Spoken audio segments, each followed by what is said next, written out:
आज की क्लास में हम साइंस एनसीईआरटी का चैप्टर 3 कंप्लीट करेंगे।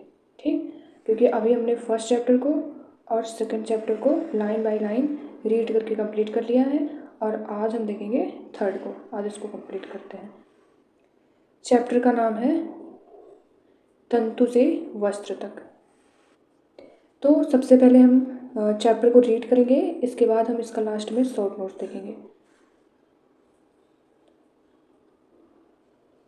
अब इस चैप्टर में जो जो इम्पोर्टेंट चीज़ें हैं पहले हम उनको देखेंगे ना।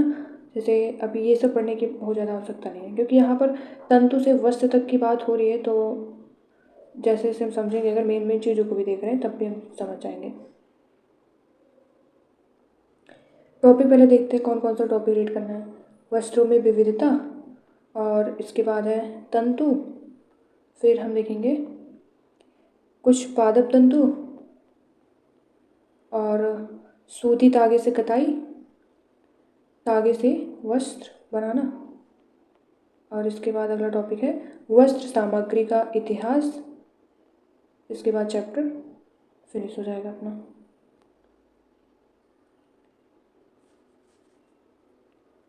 पहला है, हम एक एक चीज़ों को देखते हुए चलते हैं ना, इससे हमारा फ्लो भी बना रहेगा कि मतलब कहाँ कहाँ से चीज़ें कैसे स्टार्ट हुई और आगे क्या हो रहा है। पहेली और बोझों ने अपने स्कूल में आयोजित की गई विज्ञान प्रश्नोत्तरी प्रतियोगिता में प्रथम पुरस्कार जीता। वे दोनों अत्यधिक उत्तेजित थे और उन्होंने प्राप्त हुई पुरस्कार राशि से अपने माता पिता के लिए वस्त्र खरीदने का निश्चय किया। वे कपड़े की दुकान पर वस्त्र सामग्री की विस्तृत विविधता देखकर उलझन में फंस गए। दुकानदार ने उन्हें यह समझाया कि कुछ कपड़े अथवा वस्त्र सूती हैं तो कुछ संश्लिष्ट कृत्रिम हैं। उसके पास ऊनी मफलर तथा दुकान में बहुत सी रेशम साड़ियाँ भी थी। पहेली तथा बूझो अत्यधिक उत्तेजित दिखाई दे रहे थे। उन्होंने इन विभिन्न कपड़ों को स्पर्श किया और उनके बारे में जानकारी प्राप्त की। अंत में उन्होंने एक ऊनी मफलर तथा एक सूती साड़ी खरीदी। आगे दिया गया है कि वस्त्रों में विविधता। अब इस क्रियाकलाप में यही बताया जा रहा है कि जैसे कि हम दर्जी के पास जाते हैं, वहाँ विभिन्न प्रकार के कपड़े होते हैं, वो चाहे सूती हो, रेशमी हो, ऊनी, तो ना कई कई प्रकार की चीज़ें हमें मिलती। तो वहाँ पे जाने से मतलब बच्चों के लिए बताया जा रहा है कि वहाँ पर जाकर हम देख सकते हैं कि कौन कौन से कपड़े किस प्रकार के हैं। अब इसके बाद टॉपिक आता है अपना तंतु।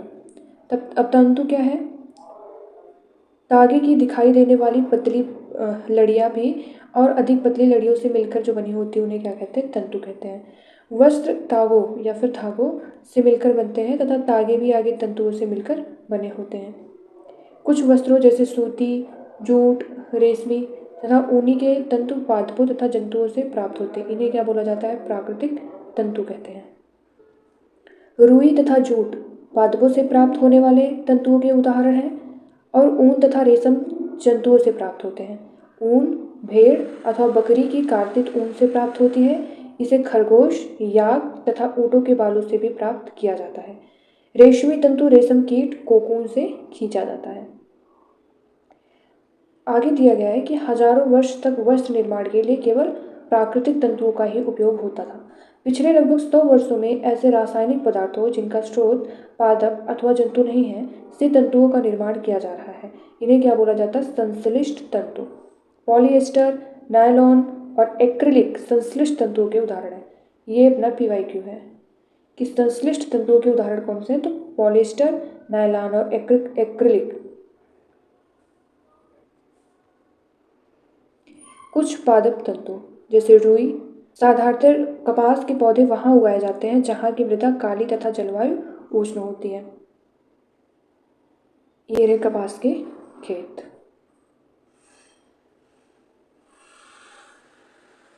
आगे दिया गया कि साधारणतः इन कपास बालों से कपास को हस्त चयन द्वारा प्राप्त किया जाता है।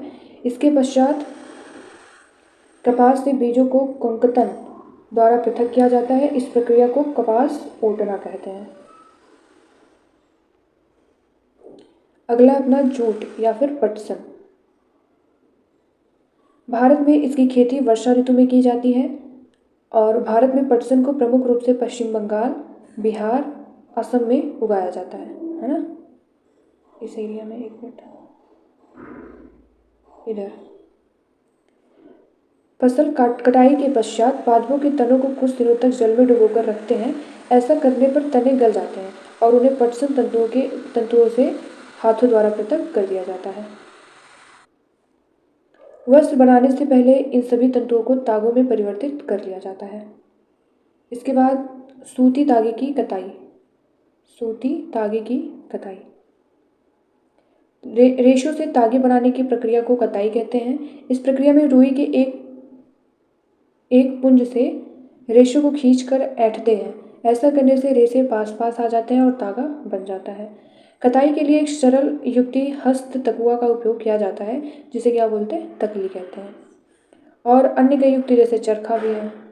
अब चरखे के उपयोग को राष्ट्रपिता महात्मा गांधी ने स्वतंत्रता आंदोलन के एक पक्ष के रूप में लोकप्रियता प्रदान की थी। उन्होंने लोगों को हाथ से काते धागों से बुने वस्त्रों को पहनने तथा ब्रिटेन की मिलों में बने आयातित कपड़ों का बहिष्कार करने के लिए प्रोत्साहित किया। ये है तकली।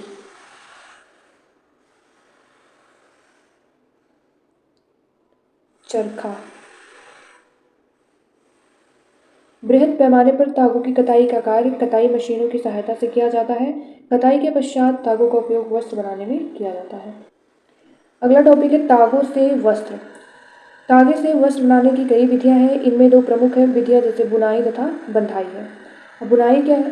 तागों के दो सेटों को आपस में व्यवस्थित करके वस्त्र बनाने की प्रक्रिया को क्या बोलते हैं? बुनाई, वीविंग। आगे है कि वस्त्र सामग्री का इतिहास। क्या आपने कभी यह जानने का प्रयास किया है कि प्राचीन काल में लोग पहनने के लिए किस सामग्री का उपयोग किया करते थे? वस्त्रों के विषय में पूर्व प्रमाणों से ऐसा प्रतीत होता है कि प्रारंभ में लोग वृक्षों की छाल, बड़ी बड़ी पत्तियों अथवा जंतुओं की चर्म और समूर से अपने शरीर को ढकते थे। किसी समुदाय में बसना आरंभ करने के पश्चात लोगों ने पतली पतली टहनियों तथा घास को बुनकर चटाइयाँ तथा डालियाँ बनाना सीखे। लताओं, जंतुओं के ऊन तथा अथवा बालों को आपस में ऐंठन देकर लंबी लड़ियाँ बनाई। इनको बुनकर वस्त्र तैयार किए। पूर्व में भारतवासी रुई से बने वस्त्र पहनते थे, जो गंगा नदी के निकटवर्ती क्षेत्रों में उगाई जाती थी। फ्लैक्स भी एक पादप है जिससे प्राकृतिक तंतु प्राप्त होता है। प्राचीन मिस्र में वस्त्रों को बनाने के लिए रुई तथा फ्लैक्स की कृषि नील नदी के निकटवर्ती क्षेत्रों में की जाती थी। उन दिनों में लोगों को सिलाई करना नहीं आता था।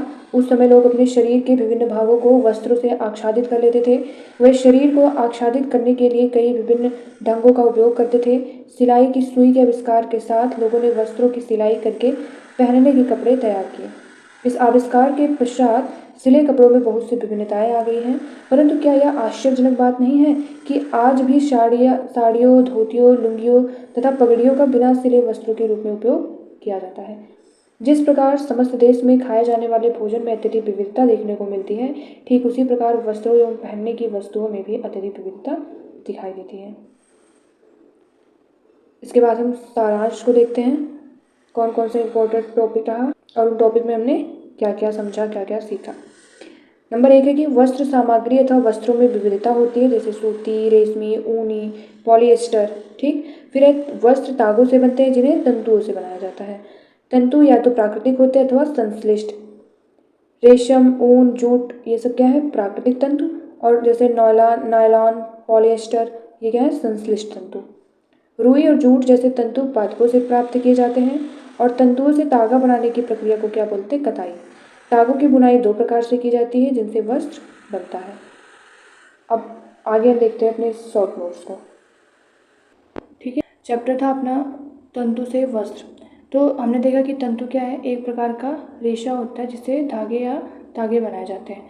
फिर हमने तंतु के प्रकार को देखा कि कितने प्रकार के होते हैं। हमने देखा 2 प्रकार के होते हैं, एक प्राकृतिक तंतु, दूसरा संश्लिष्ट तंतु। प्राकृतिक तंतु क्या था? जो पादपों या जंतुओं से प्राप्त होते हैं। पादपों से कौन कौन से?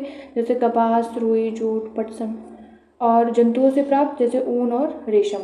इसके बाद हमने देखा जैसे कि ऊन किससे किससे प्राप्त हो रहा है? भेड़ से, बकरी या खरगोश से। और रेशमी तंतु कोकून से प्राप्त होता है, ये हम सब जानते ही हैं। ठीक है। इसके बाद हमने देखा था संश्लिष्ट तंतु दूसरा प्रकार था, रासायनिक पदार्थों से बनाए गए तंतु, है ना, जैसे पॉलिएस्टर, नायलॉन और एक्रेलिक। इसके बाद हमने देखा था कपास की फसल कहाँ कहाँ कब होती है, जैसे काली मृदा में होती है और जलवायु कैसा होना चाहिए? उष्ण। कपास ओटना क्या था? कपास से बीजों को कंकतन द्वारा पृथक करना। फिर था पटसन। पटसन पादप के तने से प्राप्त किया गया और इसकी खेती वर्षा ऋतु में कहाँ कहाँ प्रमुख रूप से होता है? पश्चिम बंगाल, बिहार, असम में। कटाई के पश्चात कुछ दिनों तक जल में डुबोकर इसके तने को रख देते हैं और इसका पृथक पटसन तंतुओं से हाथों द्वारा पृथक किया जाता है। फिर कताई क्या था? रेशों से तागा बनाने की प्रक्रिया क्या कहलाई? कताई। तकली कताई के लिए एक सरल युक्ति है, हस्त तकुआ, ठीक है। चरखा भी है कताई के लिए। फिर तागे से वस्त्र बनाने की हमने विधियाँ देखी, एक बुनाई और एक बंधाई। इसी के साथ अपना चैप्टर ये 3rd कंप्लीट हो गया और हमने मुख्य मुख्य चीज़ों को भी देख लिया क्या क्या इंपॉर्टेंट है। और मिलते हैं नेक्स्ट वीडियो में नए चैप्टर के साथ। Thank you so much.